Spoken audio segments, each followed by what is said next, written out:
อุ่นนะไม่ใส่อุ่นที่มีขาดโบโน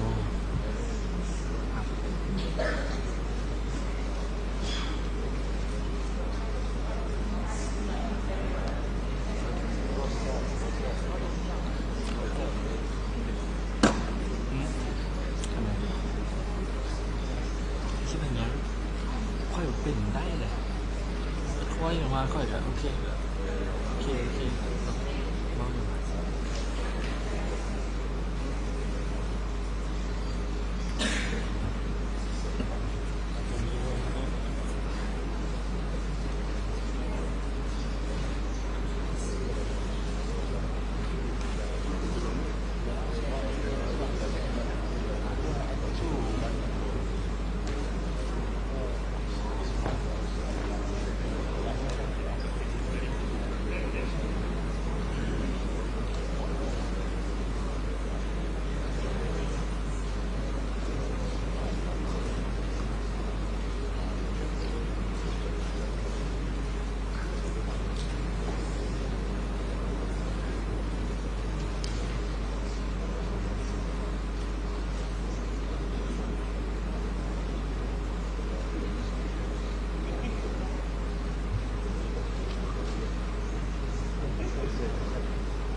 Excellencies, distinguished delegates, the ASEAN Port Ministerial Conference with Canada will commence shortly. Please kindly be seated.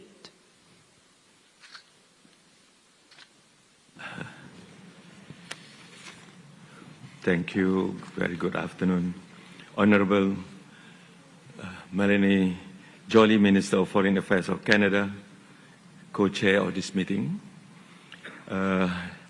Colleagues, it is my pleasure to welcome you to this ASEAN Post-Ministerial Conference with Canada. Since the establishment of the ASEAN-Canada Dialogue relations in 1977, the partnership has progressed commendably across the three ASEAN community pillars.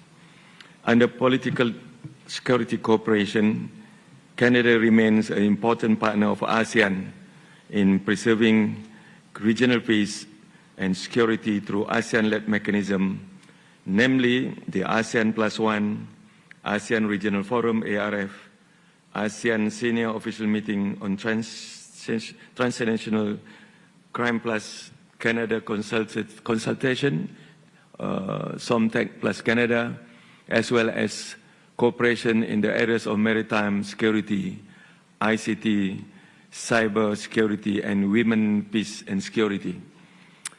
Under the economic pillar, cooperation continues to be carried out through the implementation of ASEAN-Canada Joint Declaration on Trade and Investment Work Plan 2021-2025. Two-way trade stood at USD 20.4 billion in 2023. ASEAN and Canada are negotiating a free trade agreement to further boost trade and investment. Additionally, ASEAN and Canada are equally committed to enhancing cooperation on food and energy security, connectivity, sustainable development, and narrowing the development gap. Under the socio-cultural pillar, ASEAN has established strong cooperation in the areas of education and human capital development, including technical and vocational education and training, TVET. Cooperation is also being enhanced in the health sector, empowerment of ASEAN women and girls, disaster management, humanitarian assistance, and people-to-people connections. Our shared commitment for a strong and mutually beneficial partnership is reflected in the significant progress in the implementation of plan of action to implement the Joint Declaration on ASEAN-Canada Enhanced Partnership 21-25, with 94.17% of actions line that have been or being addressed.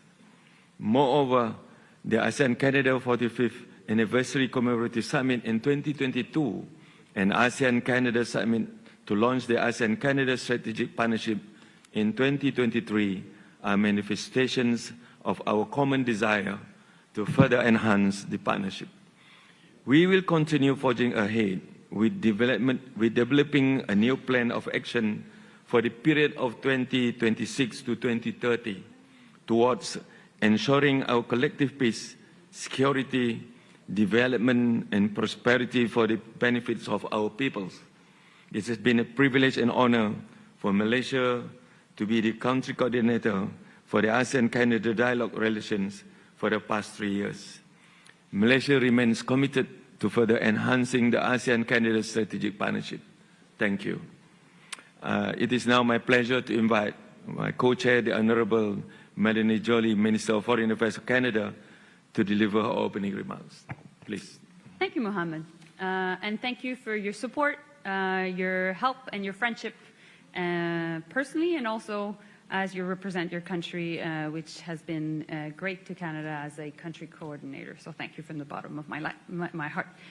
It's good to see all of you around the table. Thank you again. It's our first year as a true strategic partner of ASEAN. Therefore, I wanted to make sure that I could convey these remarks to all of you. I would also like to thank Laos for its work as our host this week. And we are pleased to support you as ASEAN Chair and future country coordinator. You've all heard me in the past saying this: Canada is a Pacific country.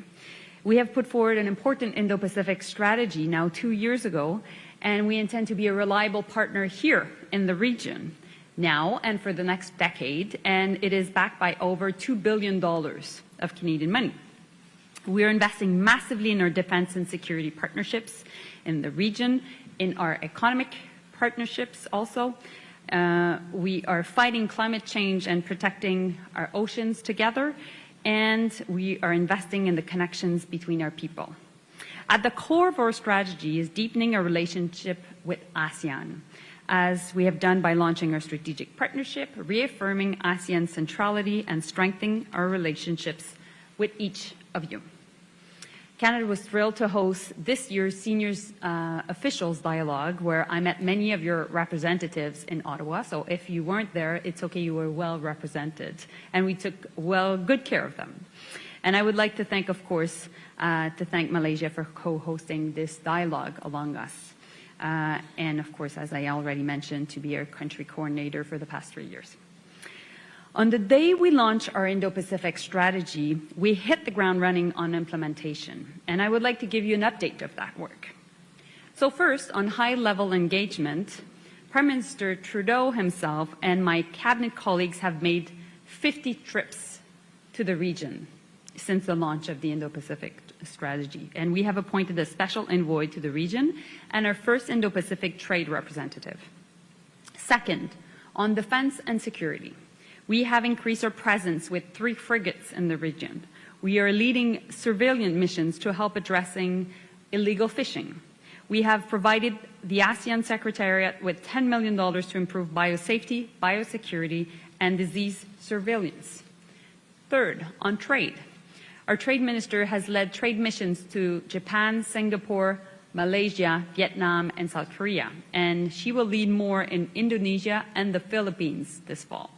And we're very interested in furthering the conversation about potential trade missions with other ASEAN countries as well. We have opened an agri-food office in Manila and an export development office in Jakarta and Seoul. We are part of the CPTPP, and we're making good progress on the free trade agreement with ASEAN, which we hope we can finalize next year, and also with Indonesia. And now, finally, on connecting our people, we have opened new visa offices in Manila, and we're expanding our scholarship programs so that more students from ASEAN countries can be found on our campuses across the country and more Canadians on yours. And being a reliable partner to each of you is a priority of mine and also of Prime Minister Trudeau. I look forward to discussing this work with each of you, and thank you so much again, Mohammed, for co-chairing with me this important dialogue.